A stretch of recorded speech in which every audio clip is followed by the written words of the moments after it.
আমি তোমাকে কি নামাজের একটা নমুনা বলবো? দেখো নামাজ কি জিনিস।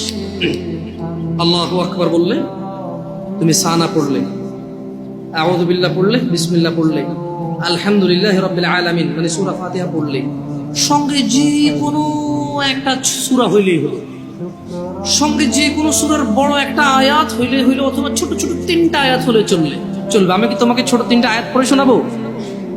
আউযু বিল্লাহি মিনাশ শাইতানির রাজীম। ওয়াল মুরসালাতি উরফা ফাল আসিফাতি আসফা। 2 আয়াত হয়ে গেছে। আল্লাহু আকবার। এরকম ছোট 3টা আয়াত পড়লেই হলো। قل هو الله أحد الله الصمد لم يلد ولم يولد ولم يكن له كفوا أحد। তো জামশেদ ভাই, নামাজ সহজ কিভাবে?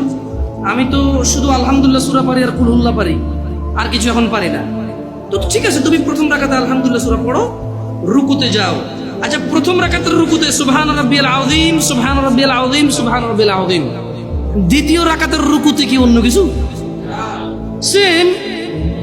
আসলে কি প্রথম রাকাতে যেটা পড়ছি ওটাই, যদি 3 নাম্বার রাকাত হয় তাইলে আল্লাহ 3 নাম্বার রাকাতেও রুকুতে সেম, ভিন্ন কিছু না?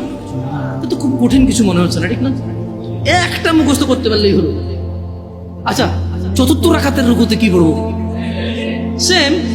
আরে না, এখানে অনেকে সালাত আদায় করে না, বলে যে কঠিন, আমি সালাত করতে জানি না।